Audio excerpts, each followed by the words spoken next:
वैष्णवे नमः। आप सभी भक्तों को श्रावण कृष्ण पक्ष की कामिका एकादशी की ढेर सारी शुभकामनाएं। प्यारे भक्तों, आज आप सभी श्रवण करेंगे श्रीमद् भागवत गीता की उन अध्याय को जिन्हें एकादशी व्रत में सुनने से अनंत पुण्य की प्राप्ति होती है, हर संकट दूर होता है और भगवान विष्णु की कृपा सहज ही प्राप्त हो जाती है। तो आइए भक्तों, अपने मन को एकाग्र करें और बैरही श्रद्धा से इन अध्याय का श्रवण करें। प्रेम से बोलिए हरे कृष्णा। श्री भगवान ने कहा, हे अर्जुन, अब मैं तुझे ईर्ष्या न करने के लिए इस परम गोपनीय ज्ञान को अनुभव सहित करता हूँ, जिसको जानकर तू इस दुख रूपी संसार से मुक्त हो सकेगा। यह ज्ञान सभी विद्याओं का राजा, सभी गोपनीयों से भी अति गोपनीय, परम पवित्र, परम श्रेष्ठ है। यह ज्ञान धर्म के अनुसार सुखपूर्वक कर्तव्य कर्म के द्वारा अविनाशी परमात्मा का प्रत्यक्ष अनुभव कराने वाला है। हे परंतप, इस धर्म के प्रति श्रद्धा न रखने वाले मनुष्य मुझे न प्राप्त होकर जन्म मृत्यु रूपी मार्ग से इस संसार में आते जाते रहते हैं। मेरे कारण ही यह सारा संसार दिखाई देता है और मैं ही इस संपूर्ण जगत में अदृश्य शक्ति रूप में सभी जगह स्थित हूँ। सभी प्राणी मुझ में ही स्थित है, परंतु मैं उनमें स्थित नहीं हूँ। हे अर्जुन, यह मेरी ऐश्वर्य पूर्ण योग शक्ति को देख। यह संपूर्ण सृष्टि मुझ में कभी स्थित नहीं रहती है, फिर भी मैं सभी प्राणियों का पालन पोषण करने वाला हूँ और सभी प्राणियों में शक्ति रूप में स्थित हूँ, परंतु मेरा आत्मा सभी प्राणियों में स्थित नहीं रहता है, क्योंकि मैं ही सृष्टि का मूल कारण हूँ। इस प्रकार सभी जगह बहने वाली महान वायु सदैव आकाश में स्थिर रहती है, उसी प्रकार सभी प्राणी मुझ में स्थिर रहते हैं। हे कुंती पुत्र, कल्प के अंत में सभी प्राणी मेरे प्रकृति में प्रवेश करके विलीन हो जाते हैं और अगले कल्प के आरंभ में उनको अपनी इच्छा शक्ति से फिर उत्पन्न करता हूँ। 84 लाख योनियों में सभी प्राणी अपनी इच्छा शक्ति के कारण बार बार मेरी इच्छा शक्ति से विलीन उत्पन्न होते रहते हैं। यह सभी पूर्ण रूप से स्वतः मेरी इच्छा शक्ति के अधीन होते हैं। हे धनंजय, यह सभी कर्म मुझे बांध नहीं पाते, क्योंकि मैं उन कार्यों में बिना किसी फल की इच्छा से उदासीन भाव से स्थिर रहता हूँ। हे कुंती पुत्र, मेरी अक्षयता मैं मेरी भौतिक प्रकृति सभी चर तथा अचर जीव उत्पन्न और विनिष्ट करती रहती है। इसी कारण से यह संसार परिवर्तनशील है। मूर्ख मनुष्य मुझे अपने ही समान निष्कृष्ट शरीर आधार वाला समझते हैं, इसलिए वह सभी जीव आत्माओं का परम ईश्वर वाले मेरे स्वभाव को नहीं समझ पाते। ऐसे मनुष्य कभी न पूर्ण होने वाली आशा में, कभी न पूर्ण होने वाले कर्मों में और कभी न प्राप्त होने वाले ज्ञान में विशेष रूप से मोहग्रस्त हुए मेरी मोहने वाली भौतिक प्रकृति की ओर आकर्षित होकर निश्चित रूप से राक्षसी वृत्ति और असुरी स्वभाव धारण किए रहते हैं। हे पृथा पुत्र, मोह से मुक्त हुए महापुरुष देवीय स्वभाव को धारण करके मेरी शरण ग्रहण करते हैं और मुझको सभी जीव आत्माओं का उद्यम जानकर अनन्य भाव से मुझ अविनाशी का स्मरण करते हैं। ऐसे महापुरुष दृढ़ संकल्प से प्रयत्न करके निरंतर मेरे नाम और महिमा का गुणगान करते हैं और सदैव मेरी पूजा में स्थिर होकर मुझे बार बार प्रणाम करते हुए मेरी पूजा करते हैं। कुछ मनुष्य ज्ञान के अनुशीलन द्वारा यज्ञ करके, कुछ मनुष्य मुझे एक ही तत्व जानकर, कुछ मनुष्य अलग अलग तत्व जानकर अनेक विधियों से निश्चित रूप से मेरे विश्व स्वरूप की पूजा करते हैं। हे अर्जुन, मैं ही वैदिक कर्म कांड को करने वाला हूँ, मैं ही यज्ञ हूँ, मैं ही पितरों को दिए जाने वाला तर्पण हूँ, मैं ही जड़ी बूटी रूप में औषधि हूँ, मैं ही मंत्र हूँ, मैं ही घृत हूँ, मैं ही अग्नि हूँ और मैं ही हवन में दी जाने वाली आहुति हूँ। इस संपूर्ण ब्रह्मांड का मैं ही पालन करने वाला पिता हूँ, मैं ही उत्पन्न करने वाली माता हूँ, मैं ही मूल स्रोत दादा हूँ, मैं ही इसे धारण करने वाला हूँ, मैं ही पवित्र करने वाला ओमकार शब्द से जानने योग्य हूँ, मैं ही ऋग्वेद, सामवेद और यजुर्वेद हूँ, मैं ही सभी प्राप्त होने वाला परम लक्ष्य हूँ, मैं ही सभी का भरण पोषण करने वाला हूँ, मैं ही सभी का स्वामी हूँ, मैं ही सभी के अच्छे बुरे कर्मों को देखने वाला हूँ, मैं ही सभी का परम धाम हूँ, मैं ही सभी की शरण स्थली हूँ, मैं ही सभी से प्रेम करने वाला घनिष्ठ मित्र हूँ, मैं ही सृष्टि को उत्पन्न करने वाला हूँ, मैं ही सृष्टि के संहार करने वाला हूँ, मैं ही सभी का स्थिर आधार हूँ, मैं ही सभी को आश्रय देने वाला हूँ और मैं ही सभी का अविनाशी कारण हूँ। हे अर्जुन, मैं ही सूर्य रूप में तपकर जल को भाप रूप में रोककर बारिश रूप में उत्पन्न करता हूँ, मैं ही निश्चित रूप से अमर तत्व हूँ, मैं ही मृत तत्व हूँ, मैं ही सत्य रूप में सत्य हूँ और मैं ही असत्य रूप में पदार्थ हूँ। जो मनुष्य तीनों वेदों के अनुसार यज्ञों के द्वारा मेरी पूजा करके सभी पापों से पवित्र होकर सोमरस को पीने वाले के स्वर्ग लोकों की प्राप्ति के लिए प्रार्थना करते हैं, वह मनुष्य अपने पुण्य के फल स्वरूप इंद्र लोक में जन्म को प्राप्त होकर स्वर्ग में देवी देवताओं वाले सुखों को भोगते हैं। वह जीव आत्मा उस विशाल स्वर्ग लोक के सुखों का भोग करके पुण्य फलों के समाप्त होने पर इस मृत्यु लोक में पुनः जन्म को प्राप्त होते हैं। इस प्रकार तीनों वेदों के सिद्धांतों का पालन करके सांसारिक सुख की कामना वाले मनुष्य बार बार जन्म और मृत्यु को प्राप्त होते हैं।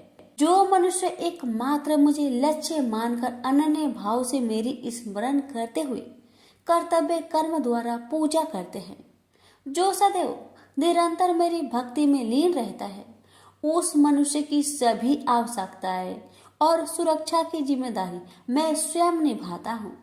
हे कुंती पुत्र, जो भी मनुष्य श्रद्धा पूर्वक भक्ति भाव से अन्य देवी देवताओं को पूजा करते हैं, वह भी निश्चित रूप से मेरी ही पूजा करते हैं, किंतु उनका वह पूजा करना अज्ञानता पूर्ण मेरी प्राप्ति की विधि से अलग त्रुटि पूर्ण होता है।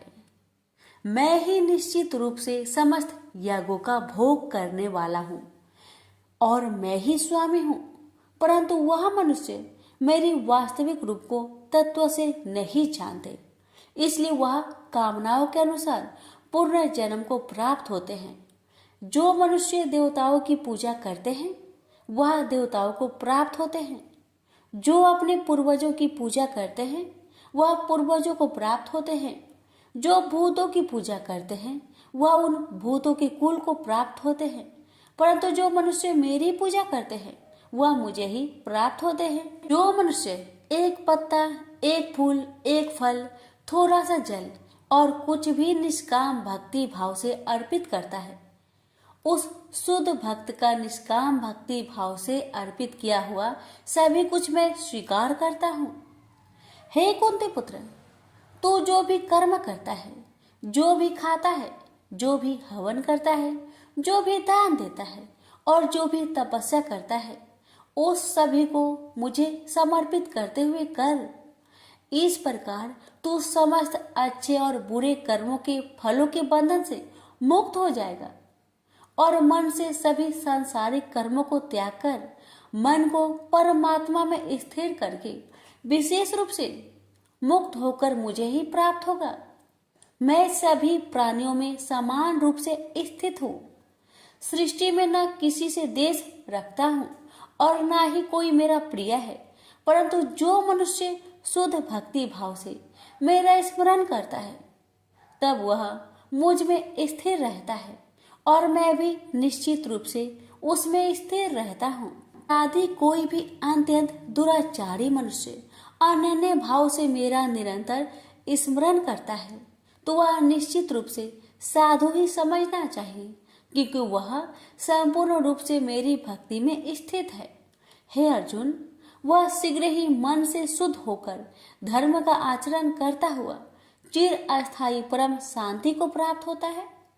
इसलिए तू निश्चित होकर घोषित कर दे कि मेरा भक्त कभी नष्ट नहीं होता। हे पृथा पुत्र, स्त्री, वैश्य, शूद्र, अन्य किसी भी निम्न योनि में उत्पन्न होने वाले मनुष्य हो, वह भी मेरी शरण ग्रहण करके मेरी परम धाम को ही प्राप्त होते हैं। तो फिर पुण्य आत्मा ब्राह्मणों, भक्तों और राजश्री क्षत्रियों का तो कहना ही क्या। इसलिए तू क्षण में नष्ट होने वाले दुख से भरे हुए इस जीवन में निरंतर मेरा ही स्मरण कर। हे अर्जुन, तू मुझ में ही मन को स्थिर कर, मेरा ही भक्त बन, मेरी ही पूजा कर और मुझे ही प्रणाम कर। इस प्रकार अपने मन को मुझ परमात्मा में पूर्ण स्वरूप से स्थिर करके मेरी शरण होकर तू निश्चित रूप से मुझे ही प्राप्त होगा। इस प्रकार उपनिषद, ब्रह्म विद्या तथा योग शास्त्र रूप श्रीमद् भागवत गीता के श्री कृष्ण अर्जुन संवाद में राजविद्या योग नाम का 9वां अध्याय संपूर्ण हुआ। प्रेम से बोलिए श्री कृष्ण भगवान की जय। आप सुनेंगे 9वां अध्याय का महात्म्य।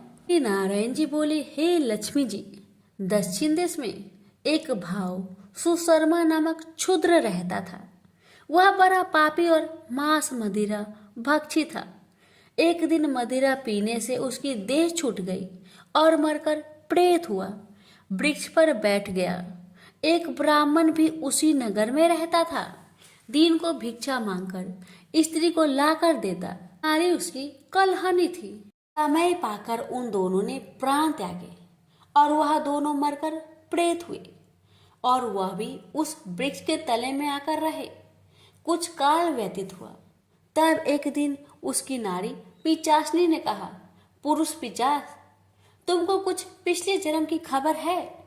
तब पिचास ने कहा, तूने पिछले जन्म में क्या साधना की थी जिससे तुझे खबर है? तब उस पिचास ने कहा, मैंने पिछले जन्म में एक ब्राह्मण से आध्यात्मिक कर्म सुना था। तब फिर पिचासनी ने कहा, तूने और कौन सी साधना की थी तथा वह ब्राह्मण कौन था और वह आध्यात्मिक कर्म कौन सा है जिसके सुनने से तुझे पिछले जन्म की खबर है? पिचास ने कहा, मैंने और कुछ पुण्य किया, केवल गीता जी का श्लोक श्रवण किया। उसका प्रयोजन यह है कि एक समय अर्जुन ने श्री कृष्ण से 3 बातें पूछी थी जो गीता जी की 9वें अध्याय में लिखी है। वह तीनों बातें पिचासनी ने पिचास से श्रवण करी। इन बातों के सुनते ही एक और प्रेत उस वृक्ष से निकला। उसने कहा, अरे पिचासनी, यह 3 बातें फिर से कहो जो अभी सुना रही थी। पिचासनी ने कहा, तू कौन है? मैं तुझे नहीं जानती। मैं अपने पति से पूछती हूँ, वह कर्म कौन था जिससे पिछले जन्म की बातें याद रही। तब उसके पति ने पुनः तीनों बातें सुनाई, जिनके सुनते ही वह तीनों प्रेत योनि से छूटकर देवदेही धारण कर विमानों पर बैठकर बैकुंठ को गए। श्री भगवान जी बोले, हे लक्ष्मी, यह 9वें अध्याय का महात्म्य है। प्रेम से बोलिए लक्ष्मी नारायण की जय। कृष्ण भगवान बोले, हे महाबाहो, मेरी और भी कल्याण कारण वचन सुनो। तुम पर मेरी अत्यंत प्रीति है, अतएव तुम्हारे कल्याण के लिए मैं कहता हूँ। मेरी उत्पत्ति का हाल न तो देवता ही जानते हैं और न महर्षि लोग। मैं ही देवों और महर्षियों का आदि कारण हूँ, जो मुझे अनजन्मा, अनादि और सब लोगों का ईश्वर मानते हैं।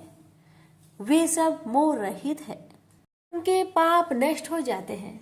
बुद्धिमान, क्षमा, सत्य, दंभ, सम, सुख, दुख, जन्म मरण, भय अभय, अहिंसा, ममता, संताप, तप, दान, यश, अपयश इत्यादि जो अनेक प्रकार के भाव हैं, वे सब मुझसे उत्पन्न होते हैं। 7 महर्षि और उनसे पहले 4 मनुष्य मेरे मन से उत्पन्न हुए। जो मनुष्य मेरी इस विभूति को भली भांति जानते हैं, वे निश्चय योग से सिद्ध होते हैं। इसमें संदेह नहीं, यह जानकर कि मैं ही सबको उत्पन्न करता हूँ और मुझी से सबकी प्रवृत्ति होती है। विवेकी प्राणी मेरी उपासना करते हैं। वे मुझी में चित्त और प्राण को लगाकर एक दूसरे को समझाते हुए भजन करते तथा सदा संतुष्ट और सुखी रहते हैं। चित्त को सावधान करके प्रीति पूर्वक भजन करने वाले को मैं ऐसा बुद्धि योग देता हूँ जिससे वे मुझे प्राप्त कर लेते हैं। उन पर अनुग्रह करके मैं उनकी बुद्धि में स्थित हो देदीप्यमान ज्ञान देता हूँ। अर्जुन ने कहा, आप परम ब्रह्मा हो, परम धाम हो, परम मित्र, अचल और दिव्य पुरुष हो, आदि देव हो, अनजन्मा हो, सन्यासी हो। तुमको सब ऋषि, देव ऋषि नारद, अमित, देवज्ञ और व्यास भी ऐसा कह गए और स्वयं में वह तुम भी कह रहे हो। हे केशव, जो तुमने मुझसे कहा है सो सब सत्य मानता हूँ। हे भगवान, देवता और दानव इन दोनों ने ही तुम्हारे रूप को नहीं जाना है। सब चीजों की उत्पन्न करने वाले भूतेश, हे देव, हे जगतपते, हे पुरुषोत्तम, आप स्वयं ही अपने को जानते हैं। अतः आप अपनी गत दिव्य विभूतियों का हाल पूर्णतया वर्णन कीजिए, जिनके द्वारा आप इन सब लोकों में व्याप्त हो रहे हैं। चिंतन करता हुआ भी मैं आपको किस प्रकार से जान सकता हूँ? आपका ध्यान किन किन भावों से करना उचित है? हे जनार्दन, कृपया अपनी माया और विभूतियों को विस्तार से कहिए। अमृत रूपी आपकी इस वाणी को सुनने से मेरा मन तृप्त नहीं होता। श्री कृष्ण बोले, मेरा विस्तार तो अनंत है, तो भी मुख्य मुख्य विभूतियों को मैं तुम्हें सुनाता हूँ। गुणकेश, समस्त भूतों के अंत कारण में रहने वाला आत्मा मैं ही हूँ। मैं ही उनका आदि मध्य अंत हूँ। मैं ही आदित्य में विष्णु, प्रकाश को मैं अनेक किरणों से भूषित सूर्य, मरुदगणों में मरीच, नक्षत्रों में चंद्रमा मैं ही हूँ। मैं वेदों में सामवेद, देवों में विष्णु, इंद्रियों में मन और धृत मात्र में चैतन्य मैं ही हूँ। रुद्रों में शिव, यज्ञों में कुबेर, अष्ट वस्तुओं में अग्नि और पर्वतों में सेमरु मैं ही हूँ। हे पार्थ, पुरोहितों में बृहस्पति, सेनापतियों में स्कंद और जलाशयों में समुद्र मैं ही हूँ। मैं महर्षियों में भृगुबानी हूँ, अक्षरों में ओंकार, यज्ञों में जप, यज्ञों और स्वथवारों में हिमालय मैं ही हूँ। वृक्षों में पीपल, देव ऋषियों में नारद, गंधर्वों में चित्ररथ, सिद्धों में कपिल मुनि, वेदों में अमृत से उत्पन्न उच्च श्रवा, गजेंद्रों में ऐरावत और मनुष्यों में राजा मैं ही हूँ। धातुओं में वज्र, गौओं में कामधेनु, प्रजा की उत्पत्ति करने वालों में कामदेव और सर्पों में वासुकी मैं ही हूँ। नागों में शेषनाग, जलचरों में वरुण, पितरों में आर्यमा और शासन करने वालों में यमराज मैं ही हूँ। शुद्ध करने वालों में वायु, शस्त्रधारियों में राम, नदियों में गंगा मैं ही हूँ। हे अर्जुन, मैं सब प्राणियों का आदि अंत, विद्याओं में आध्यात्म विद्या और वाद विवादों में वाद मैं ही हूँ। अक्षरों में ओमकार में दंड, अक्षय कोक और 4 मुख वाला ब्रह्म भी मैं ही हूँ। सबको हरने वाली मृत्यु, भविष्य में होने वाले पदार्थों की उत्पत्ति, स्त्रियों में कृति, लक्ष्मी, वाणी, स्मृति, मेधा, धृति और क्षमा मैं ही हूँ। साम वेद में ब्रह्म सत्साम, छंदों में गायत्री, मासों में मार्गशीर्ष और ऋतुओं में बसंत मैं ही हूँ। यादवों में वासुदेव, पांडवों में अर्जुन, मुनियों में व्यास और कवियों में शुक्र मैं ही हूँ। दमन करने वालों में दंड, जय चाहने वालों में नीति, गुहा पदार्थों में मौन तथा ज्ञानियों में ज्ञान मैं ही हूँ। और हे अर्जुन, भूत भाव का जो बीज है वह भी मैं ही हूँ। मेरे अतिरिक्त चराचर भूत कुछ भी नहीं है। ये परंतप दिव्य विभूतियों का अंत नहीं है। विभूतियों का विस्तार मैंने संक्षेप में कहा है। जो वस्तु ऐश्वर्यवान, शोभ्यमान और यशवान है, उन्हें मेरे ही तेज के अंश से उत्पन्न हुआ जानो। यही जानो कि मैं अपने एक ही अंश से इस संपूर्ण जगत में व्यापक हूँ। प्रेम से बोलिए श्री कृष्ण भगवान की जय। अब सुनिए 10वें अध्याय का महात्म्य। नारायण जी बोले, हे लक्ष्मी जी, अब 10वें अध्याय का महात्म्य मैं कहता हूँ, आप श्रवण करें। एक बनारस क्षेत्र, गंगा जी का स्नान, संतों तथा काशी विश्वनाथ जी का दर्शन, अन्न को छोड़ना, एकादशी का दिन। हे स्वामी, इसने ऐसा क्या पुण्य किया था जिससे इसको यह गति प्राप्त हुई? शिव जी बोले, हे श्रृंगी, एक दिन यह ब्राह्मण विश्वेश्वर महादेव जी के दर्शन को जा रहा था। मार्ग में धूप की गर्मी के कारण एक समय कैलाश पर्वत पर पार्वती और हम बैठे हुए थे। एक हंस मेरे दर्शन को आया। वह हंस ब्रह्मा का वाहन था। ब्रह्मलोक से मान सरोवर को जाता था। उस सरोवर में सुंदर कमल के फूल थे। वह हंस एक कमल को लागने लगा। उसकी परछाई कमल पर पड़ी तो वह हंस श्याम वर्ण हो आकाश से गिर पड़ा। तब उसी समय उस मार्ग में मेरा एक गण आया। हंस को गिरा देख गण ने कहा, हे स्वामी, वह हंस आपके दर्शन को आया था, सो श्याम वर्ण हो गया। इसका क्या कारण है? ऐसा क्यों हुआ? हंस ने कहा, मैं आपके दर्शन को आ रहा था। मान सरोवर में कमल के फूल खिले हुए थे, उसको लांघ कर आया। उससे मेरी देह श्याम वर्ण हो गई और आकाश से गिर पड़ा। कारण जानता नहीं क्या हुआ। यह सुन शिव जी हंसे। तब आकाशवाणी हुई कि हे शंभु जी, कमलनी से पूछो, वह कहेगी। कमलनी ने कहा, मैं पूर्व जन्म में पद्मावती नामक अप्सरा थी।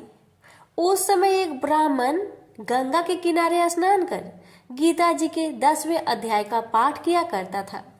एक दिन इंद्र का सिंहासन हिला। तब इंद्र ने मुझे आज्ञा दी कि तू जाकर उस ब्राह्मण की तपस्या भंग कर। आज्ञा पाकर मैं उस ब्रीप के पास गई। उस ब्रीप ने मुझे श्राप देकर कहा, अरे पापिनी, तू कमलनी हो जा। उसी समय मैं कमलनी हो गई। तभी से मैं गीता जी के 10वें अध्याय का पाठ करती हूँ। उसी से मेरा यह तेज है कि मुझको लांघने वाला काला होकर अचेत हो जाता है। हंस ने कहा, मेरा यह श्याम वर्ण कैसे श्वेत होगा और तू इस कमल देह से छूटकर कैसे देवदेही पाई? तब कमलनी बोली, जब कोई श्री गीता जी के 10वें अध्याय का पाठ सुनाएगा उद्धार होगा। तब एक ब्राह्मण ने सरोवर में स्नान कर गीता जी के 10वें अध्याय का पाठ किया। से हंस ने और कमलनी ने सुना, तब उसका उद्धार हुआ। प्रेम से बोलिए लक्ष्मी नारायण की जय, उमापति शंकर भगवान की जय। अर्जुन ने पूछा, इस प्रकार जो भक्त सदैव योग युक्त होकर आपकी उपासना विधि पूर्वक करते हैं और वे जो अव्यक्त पर ब्रह्म को भजते हैं, इन दोनों में कौन सा योगी श्रेष्ठ है? श्री भगवान जी बोले, जो मेरे विषय में मन लगाकर परम श्रद्धा पूर्वक मुझको भजते हैं वे उत्तम योगी हैं। मैं यह मानता हूँ, परंतु जो इंद्रियों को संयम करके सर्वत्र समदृष्टि रखने वाला सब प्राणियों के हित में लगे हुए कथनीय अव्यक्त सर्वव्यापी अचिंतनीय, निर्विकार, अचल ध्रुव अक्षर का भजन करते हैं, वे भी मुझे प्राप्त होते हैं। अव्यक्त में मैं जिनका चित्त आसक्त है वह कष्ट अधिक पाते हैं, क्योंकि अव्यक्त गति के प्राणी कष्ट पाते हैं। हे पार्थ, जो प्राणी अपने सब कर्मों को अर्पण करके मेरी शरण में आकर अनन्य भक्ति से मेरा ध्यान करते हैं और पूजते हैं, उन शरण में आए हुए भक्तों को मैं थोड़े समय में ही मृत्यु संचार से उद्धार कर देता हूँ। मुझ में ही मन रखो, मुझ में ही बुद्धि रखो, तब तुम मुझ में ही निवास करोगे, इसमें कुछ संदेह नहीं।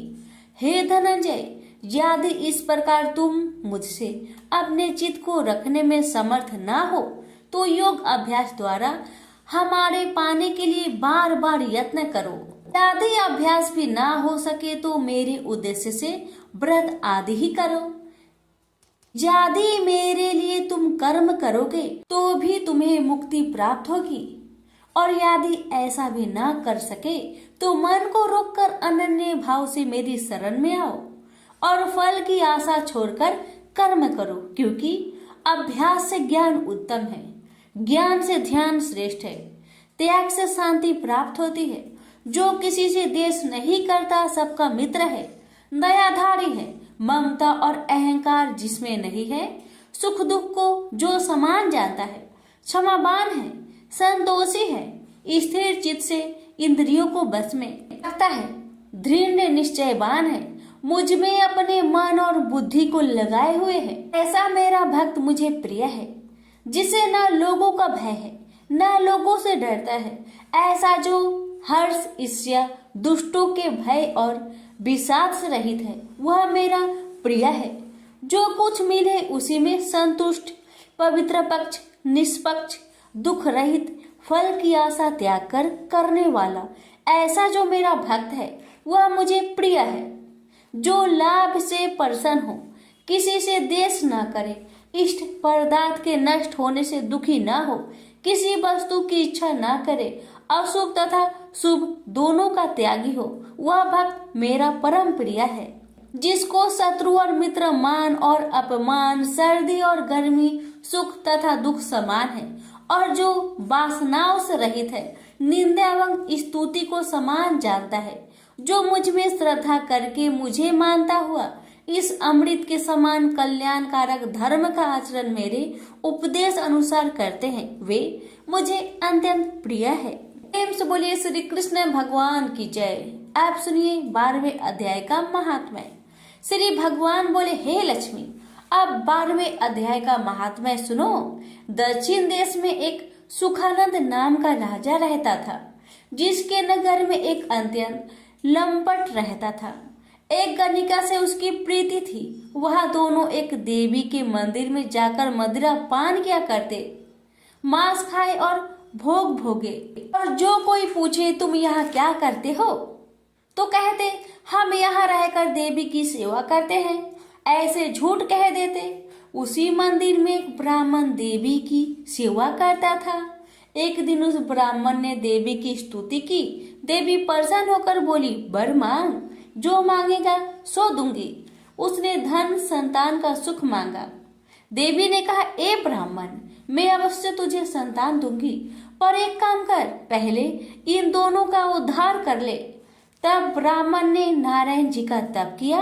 भगवान प्रसन्न हुए तथा नारायण जी गरुड़ पर बैठकर आए और कहा, तेरी क्या कामना है? ब्राह्मण ने पूछा, इन दोनों का उद्धार कैसे हो? श्री नारायण जी बोले, हे ब्राह्मण, गीता जी के 12वें अध्याय का पाठ सुनाओ तो दोनों का उद्धार हो जाएगा।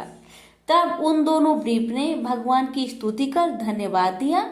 फिर ब्रीप ने उस गणिका और लंपट को बैठाकर गीता के 12वें अध्याय का पाठ सुनाया। सुनते ही उन दोनों की देही छूटी और देवदेही पाकर बैकुंठ को गए। प्रेम से बोलिए लक्ष्मी नारायण की जय। भगवान बोले, हे लक्ष्मी, संसार अश्वत्थ पीपल के समान है, जिसकी पुरुष रूप जड़ ऊपर है, चराचर शाखा नीचे है, वेद इसके पत्ते हैं। जो यह जानता है वही वेद का ज्ञाता है। इसकी शाखा ऊपर नीचे फैली हुई है। सत्य, रज, तम और गुण इसकी रज वाहिनी नसें हैं जिनसे इनका पालन होता है। शब्द रूप इनकी डालियां हैं। वह पीछे कर्म रूप में प्रकट होने वाली इसकी जड़ नीचे मनुष्य लोक में और भी नीचे तक चली गई है। और अश्वत्थ का यह रूप इसका आदि अंत और आकार संसारी प्राणी के ध्यान में नहीं आता, तथापि इसकी जड़ गहरी है। ऐसे इस पीपल का वैराग्य रूप ढींढ शास्त्र से काटकर वह स्थान ढूंढना चाहिए जहां फिर से लौटना नहीं पड़ता, और साथ ही यह विचारना चाहिए कि जिसमें वह पुरातन प्रवृत्ति उत्पन्न हुई है, मैं उसी आदि पुरुष की शरण हूँ। अहंकार और मोह रहित, संग दोष को जीतने वाले, आत्मज्ञान से निरत, सब कामनाओं से दूर, सुख दुख नामक दंड पदार्थों से युक्त ऐसे ज्ञानी पुरुष शाश्वत पद को पाते हैं। जैसे सूर्य, चंद्र या अग्नि प्रकाशित नहीं करते, वहां मेरा परम धाम है, वहां जाकर लौटना नहीं होता। मेरा सनातन अंश इस जीव लोक में जीव का रूप धरकर प्रकृति में स्थिर है। पांचों इंद्रियों और छठे मन को उससे छुड़ाता है, जैसे वायु पुष्प आदि की गंध को दूसरे स्थान में ले जाती है। इसी प्रकार यह देह स्वामी शरीर धारण करने के बाद जब उसका परित्याग करता है, तब इंद्रियों और मन को साथ ले जाता है। कान, आंख, चर्म, जीभ, नाक और मन का आश्चर्य लेकर वह विषयों का भोग करता है। एक देह से दूसरी देह को जाते अथवा एक ही देह में रहते समय अथवा इंद्रियों से मुक्त हो विषयों का उपभोग करते हुए इसको मूर्ख नहीं देख सकते, परंतु जिनके ज्ञान रूपी नेत्र है वह देखते हैं। यत्न करने से योगी जन इसे देखते हैं, परंतु अज्ञानी यत्न करने पर भी नहीं देख पाते। जो तेज सूर्य, चंद्र और अग्नि में वर्तमान है और जगत को प्रकाशित करता है, उसे मेरा ही तेज जानो। मैं पृथ्वी में प्रवेश कर अपने तेज से समस्त भूतों को धारण करता हूँ, और इसमें भरा हुआ चंद्रमा बनकर मैं ही सब औषधियों का पोषण करता हूँ। मैं जठर अग्नि होकर सब प्राणियों की देह में प्रविष्ट हूँ, और प्राण वायु आपान वायु से संयुक्त होकर चारों प्रकार भक्ष्य, भोज्य, चोष्य, लेह से भोजन किए हुए प्राणियों के अन्न को पचाता हूँ। संसार में क्षर और अक्षर दो पुरुष है। जितने नाशवान प्राणी हैं वो क्षर कहलाते हैं और स्थिर चैतन्य को अक्षर कहते हैं। मैं अक्षर और क्षर में उत्कृष्ट हूँ। इसी कारण से लोक और वेद में जो पुरुषोत्तम के रूप को जानता है वह सब कुछ जानता है और सर्व भाव से मेरा ही स्मरण करता है। प्रेम से बोलिए श्री कृष्ण भगवान की जय। सुनिए 15वें अध्याय का महात्म्य। उत्तर प्रदेश में एक नरसिंह नामक राजा था और सुभंग नामक मंत्री था।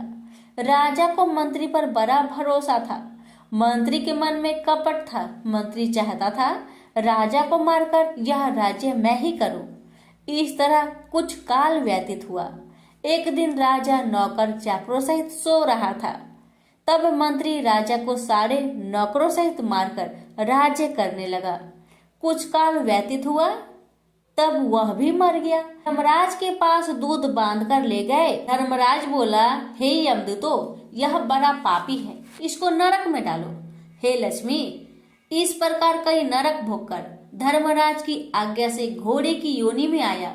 सिंघल द्वीप में जन्मते घोड़ा हुआ। एक सौदागर ने बहुत से घोड़े को मोल लिया और वह घोड़ा खरीदकर अपने देश को चला। चलते चलते अपने देश में आया। तब वहां के राजा ने सुना कि अमुक सौदागर बहुत से घोड़े ले आया है। तब राजा ने उसे बुलाया और कई घोड़े खरीदे। उस घोड़े को भी खरीदा। जब उस घोड़े ने राजा को देख उसने सिर फेर लिया। यह देख राजा बोला, क्या बात है जो घोड़े ने सिर फेरा है? राजा ने पंडित को बुलाकर पूछा कि इस घोड़े ने हमें देखकर सिर क्यों फेरा, इसका क्या कारण है? पंडित ने कहा, राजन, इस घोड़े ने तुमको सिर नवाया है। राजा ने कहा, यह बात नहीं है। कई दिन पीछे राजा शिकार खेलने को उसी घोड़े पर सवारी करके गया। वह घोड़ा बहुत तेज चलता था। राजा शिकार खेलता खेलता बहुत दूर चला गया। उसी दिन राजा ने जाते ही शिकार मारा। राजा बहुत प्रसन्न हुआ। दोपहरी की गर्मी के कारण राजा को प्यास लगी। तब राजा ने वन में एक साधु को कुटिया में बैठे देखा। तालाब से जल भरा हुआ था। वहां राजा उतरा, घोड़े को वृक्ष में बांधकर कुटिया में गया तो साधु अपने पुत्र को गीता जी के 15वें अध्याय का पाठ सिखा रहा था। वृक्ष के पट्टे पर श्लोक लिखकर बालक से कहा, खेलते भी रहो और इसको कंठ करो। उस पत्ते को घोड़े ने देखा तो तुरंत उसकी देह छूट गई। देवदेही पाई, स्वर्ग से विमान आया, उस पर बैठ बैकुंठ को चला। इतने में ही राजा जल पीकर बाहर आया। देखा तो घोड़ा मरा है। राजा चिंतित होकर बोला, यह घोड़ा किसने मारा है? इसे क्या हुआ? इतने में वह बोला, हे राजन, तेरे घोड़े का चैतन्य मैं हूँ। मैंने अब देवदेही पाई है, बैकुंठ को चला हूँ। राजा ने पूछा, तुमने कौन सा पुण्य किया है? घोड़ा बोला, यह बात ऋषिवर से पूछो। राजा ने मुनीश्वर से पूछा। मुनि बोला, हे राजन, गीता जी का श्लोक लिखा हुआ पत्ता इसके आगे पड़ा है। घोड़े ने यह अक्षर देखे हैं, इस कारण घोड़े की सदगति हुई है। श्री नारायण जी बोले, हे लक्ष्मी, यह गीता के 15वें अध्याय का महात्म्य मैंने तुमको सुनाया। प्रेम से बोलिए लक्ष्मी नारायण की जय।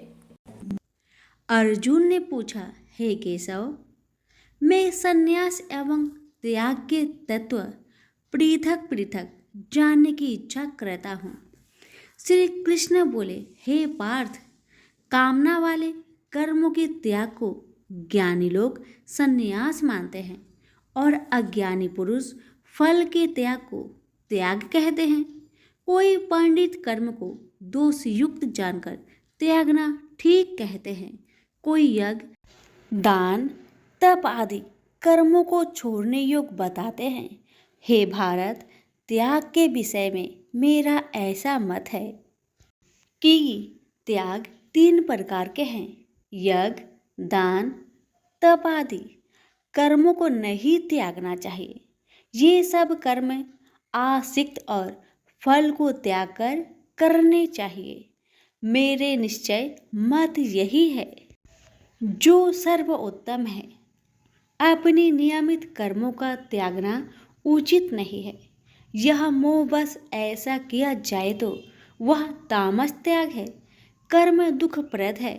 यह विचार कर एवं शरीर के कलेश के भय से जो त्याग करता है उसे त्याग का फल नहीं मिलता। यह राजस त्याग कहलाता है। हे अर्जुन, अपना नियमित कर्म अवश्य करने योग्य है। फल तथा आसक्त को त्याग कर जो कर्म किया जाता है वह सात्विक कर्म है। जो दुखदायक कर्म से द्वेष नहीं करता तथा सुखदायक कर्म से प्रीति नहीं करता वह त्यागी, सत्यशील, बुद्धिमान तथा मुक्ति के योग्य है। देहधारी संपूर्ण कर्मों का त्याग नहीं कर सकता। कर्म का फल त्याग कर कर्म करने वाला त्यागी है। कर्मफल 3 प्रकार के हैं, अनिष्ट, इष्ट एवं मित्र। जो त्याग नहीं करते उनको ये मरने के बाद मिलते हैं और त्यागियों को नहीं मिलते। हे महाबाहो, संपूर्ण कर्मों की सिद्धि के लिए 5 प्रकार सांख्य शास्त्र में कहे हैं, उनको सुनो। शरीर कर्ता, साधन, पृथक पृथक चेष्टाएं और देव शरीर, वाणी एवं मन से जो भला बुरा कार्य किया जाता है उसके ये 5 कारण हैं। वह दुर्मति कुछ नहीं जानता जिसको यह अहंकार नहीं है कि मैं करता हूँ, और जिसकी बुद्धि कर्मों में लिप्त नहीं है। वह मनुष्य प्राणियों को मारकर भी उनको नहीं मारता और उनमें नहीं बंधता। ज्ञान, गृह और ज्ञाता ये 3 ही कर्मों के प्रेरक है। कारण, कर्म और कर्ता ये तीन कर्म के साधन हैं। सांख्य शास्त्र में ज्ञान, कर्म और कर्ता ये सत्वाधिक गुण के भेद तीन प्रकार के हैं। इनको भी सुनो। जब भिन्न भिन्न प्राणियों में एक अविनाशी अविभक्त सत्ता जो दिखता है वह ज्ञान सात्विक कहलाता है। जिस ज्ञान से प्राणियों में नाना प्रकार की सत्ता दिखाई देती है उसको राजस ज्ञान जानो। ऐसा ज्ञान जिसके बिना कारण और सर्वार्थ के जाने एक ही कार्य में लगा रहे वह अल्प और तामस है। फल की इच्छा ना करके जो नित्य कर्म संग देश को त्याग कर किया जाता है, जो फल की इच्छा एवं अहंकार से बड़े यत्न से किया जाता है वह राजस कर्म है। जो कर्म परिमाण धन का खर्च दूसरे की पीड़ा और अपना पुरुषार्थ न जानकर मोहबस किया जाता है वह तामस कर्म कहलाता है। संग से रहित अहंकार, धैर्य और उत्साह युक्त सिद्ध व असिद्धि में समान रहता है वह सात्विक कर्म कहलाता है। गुण की तरह बुद्धि और धर्म के इनके भी तीन भेद है सुनो। जो बुद्धि प्रवृत्ति, निवृत्ति, कर्तव्य, अकर्तव्य, भय, अभय और बंधन मोक्ष को जानता है वह सात्विकी है। हे पार्थ, जिससे धर्म अधर्म और कर्तव्य अकर्तव्य का ठीक निश्चय नहीं होता वह राजसी है। जिस अज्ञान से ढकी बुद्धि करके मनुष्य अधर्म को धर्म मानता है वह तामसी है। जो कथा प्रसंग से फल की इच्छा करता है, जो धर्म अर्थ काम को धारण करता है वह राजसी वृत्ति है। जो मूर्ख निंद्रा, भय, शोक, विषाद एवं मद को नहीं त्यागता वह तामसी वृत्ति है। अब तीनों प्रकार के सुखों को सुनो। जिसका योगाभ्यास में चित रहता है उसके दुख का अंत हो जाता है। सुख सात्विक है। आरंभ में विष के समान और अंत में अमृत के तुल्य होता है। सुख आरंभ में अमृत तुल्य, अंत में विष के तुल्य विषयों और इंद्रियों के संयोग से होता है। उसे राजसी सुख कहते हैं। जो सुख आदि और अंत दोनों में मनुष्य को मोह में फंसाता है और जो आलस्य तथा प्रमोद से उत्पन्न होता है वह तामस सुख है। सम, दम, तप, पवित्रता, क्षमा, नम्रता, ज्ञान, अनुभव और परलोक में श्रद्धा ये ब्राह्मणों के स्वाभाविक सिद्ध कर्म है। बहादुरी, तेजस्विता, धैर्य, चतुराई, युद्ध, स्थिरता, उदारता और प्रभुता ये क्षत्रिय के स्वाभाविक कर्म हैं। खेती, गोरक्षा स्वाभाविक कर्म हैं। जो लोग अपने अपने गुणों और प्रवृत्तियों के अनुसार कर्म करते हैं उनको सिद्धि प्राप्त होती है। और जिसने सब जगत का विस्तार किया है उस ईश्वर को अपने कार्य के द्वारा आराधना करके मनुष्य सिद्धि को पाता है। दूसरे उत्तम कर्म से अपना नीच कर्म ही श्रेष्ठ है। सर्वत्र आसक्त को छोड़ने वाला आत्मा जीतने वाला इच्छा रहित मनुष्य संन्यास के द्वारा सर्व कर्म निवृत्ति रूप परम सिद्धि को पाता है। वह फिर कैसे ब्रह्म को प्राप्त होता है। सो मुझसे सुनो, यही इस ज्ञान की परानिष्ठा है। शुद्ध बुद्धि से युक्त होकर धृति द्वारा इस मन को बस में लगाकर शब्द आदि विषयों को छोड़कर राग देश से रहित होकर एकांत में रहने वाला, मीताहारी, वाणी और मन को जीतने वाला, नित्य ध्यान युक्त और वैराग्य, अहंकार, बल, घमंड, काम, क्रोध तथा परिग्रह छोड़कर ममताहीन और शांत मनुष्य ब्रह्म भाव के योग होता है। ब्रह्म को प्राप्त हुआ पुरुष दत्तचित होकर शोक व अभिलाषा को नहीं करता है। जीवन मात्र में समदर्शी होकर मुझ में परम भक्ति पाता है। इस प्रकार ज्ञानी सदैव मुझ में निवास करने वाले सब कर्मों को भोग करता हुआ मेरे अनुग्रह से अविनाशी, सनातन, मोक्षप्रद को प्राप्त होता है। तत्पश्चात तत्व से मुझे जानकर फिर मन मुझ में ही प्रवेश करता है। सावधानी से अपना मन मुझ में स्थिर कर और सब कर्मों को मुझ में अर्पण कर। बुद्धि योग के आश्रय से निरंतर अपने चित्त को मुझ में लगाओ। मेरे में चित्त लगाकर मेरी कृपा से दुर्गम कष्टों से तर जाओगे। यदि अहंकार से मेरी बात सुनोगे तो नष्ट हो जाओगे। यदि अहंकार का आश्रय लेकर युद्ध नहीं करूंगा ऐसा मानते हो तो यह तुम्हारा निश्चय झूठा है, क्योंकि स्वभाव तुम्हें युद्ध करवाएगा। हे कौतन्य, जिस कर्म को तू अब मोह से करना चाहता है उसे अपने स्वाभाविक कर्म से बंधा हुआ बेबस होकर करेगा। हे अर्जुन, जीवों के हृदय में स्थिर ईश्वर उनको माया से भ्रमा रहा है, मानो सब यंत्र पर चढ़े हैं। हे भारत, सब भावों में उसी की कृपा से परम शांति एवं मुक्ति को पाओगे। यह गूढ़ ज्ञान मैंने तुमसे कहा है, इसे भली भांति विचार कर जैसा चाहते हो वैसा ही करो। अब तू सबसे गूढ़ वचन भी सुन, क्योंकि तू मेरा परम मित्र है, इसलिए मैं तेरे हित ही कहूँगा। मेरे में मन लगाओ, मेरे ही भक्त हो, मेरे ही यज्ञ करो और मेरा ही नाम जपो। सब धर्मों को छोड़कर मेरी शरण में आओ, मैं तुम्हें सब पापों से छुड़ा दूंगा।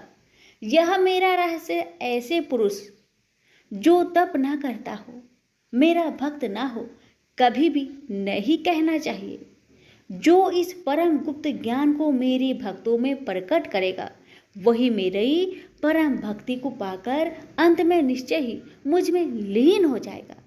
इस धर्म संवाद को जो कोई पढ़ेगा उसे मैं समझूंगा कि उसने ज्ञान यज्ञ से मेरी पूजा की है। जो श्रद्धावान पुरुष दोष ढूंढे बिना इसको सुनेगा वह भी मुक्त होकर पुण्य आत्माओं को मिलने वाले शुभ लोक को प्राप्त होगा। हे पार्थ, तुमने एकाग्रचित्त से मेरे कहे हुए उपदेश को सुना या नहीं? हे धनंजय, तुम्हारा अज्ञान से उत्पन्न हुआ मोह नष्ट हुआ या नहीं? अर्जुन ने कहा, हे भगवान, आपकी कृपा से मेरा मोह नष्ट हो गया और स्मृति जागृत हुई है। अब मैं निसंदेह आपकी आज्ञा पर स्थिर हूँ और जैसा आपने कहा है मैं वैसा ही करूँगा। संजय बोले, हे धृतराष्ट्र, मैंने महात्मा वासुदेव और अर्जुन का यह प्रेरणा देने वाला अद्भुत संवाद सुनाया व्यास जी की कृपा से। साक्षात ये गैश्वर श्री कृष्ण जी के मुख से इस परम गुहा संवाद को मैंने सुना। हे राजन, श्री कृष्ण और अर्जुन के इस अद्भुत पुण्य कारक संवाद को स्मरण करके मन बार बार प्रसन्न होता है। श्री कृष्ण भगवान के उस अद्भुत रूप को स्मरण करके मुझे बड़ा ही विस्मय होता है। हे राजन, मैं बारंबार प्रसन्न होता हूँ। मेरी ऐसा धारणा है कि जहाँ योगेश्वर भगवान श्री कृष्ण हैं और जहाँ पार्थ जैसा धनुर्धर है वही राजलक्ष्मी, विजय, ऐश्वर्य और अटल नीति है। सभी प्रेम से बोलिए श्री कृष्ण भगवान की जय हो। सुनिए 18वें अध्याय का महात्म्य। श्री भगवान जी बोले, हे लक्ष्मी, अब 18वें अध्याय का महात्म्य सुन। जैसे सब नदियों में गंगा जी, गौ में कपिला, कामधेनु और ऋषियों में नारद श्रेष्ठ है, उसी तरह गीता जी के सब अध्यायों में 18वां अध्याय श्रेष्ठ है। एक समय सेमरु पर्वत पर देवलोक में इंद्र अपनी सभा लगाए बड़ी प्रसन्नता में बैठे थे। उर्वशी नृत्य कर रही थी। इतने में एक चतुर्भुज रूप जीव को पार्षद ले आए और इंद्र को वह बहुत अखरे। उस तेजस्वी को बैठा तो दिया, किंतु अपने गुरु बृहस्पति जी से कहा, हे गुरुदेव, आप त्रिकालदर्शी हो, देखो इसने ऐसा कौन सा पुण्य किया है जिससे यह इंद्र आसन का अधिकारी हुआ। मेरे जाने तो इसने तीर्थ व्रत या दान कोई नहीं किया, शिवालय व ठाकुर मंदिर नहीं बनवाया, तालाब नहीं खुदवाया, यह सब बातें बृहस्पति जी ने भगवान से कही। तब भगवान ने बृहस्पति जी से कहा कि इसके मन में तो भोगों की वासना थी, परंतु यह गीता जी के 18वें अध्याय का नित्य पाठ करता था। इससे जब इसने अपनी देह को त्यागी, तब मैंने आज्ञा करी, हे पार्षदों, तुम इसको पहले ले जाकर इंद्रलोक के सुख भोगवाओ। जब इसका मनोरथ पूर्ण हो जाए, तब मेरी सायुज्य मुक्ति को पहुंचा दो। सो तुम जाकर भोगों की सामग्री इकट्ठी कर दो। तब इंद्र आदि सब देवताओं ने आकर भोगों की सब वस्तु एकत्र कर दी और कहा, पहले तुम इंद्रलोक के सुखों को भोगो। बहुत काल तक इंद्रपुरी के सुख भोग कर फिर भगवान की कृपा से सामुज्य मुक्ति पाकर बैकुंठ का अधिकारी हुआ। श्री नारायण जी बोले कि हे लक्ष्मी, यह 18वें अध्याय का महात्मा है। गंगा, गीता, गायत्री, कलयुग में यह तीनों मुक्ति की दाता है। प्रेम से बोलिए लक्ष्मी नारायण की जय।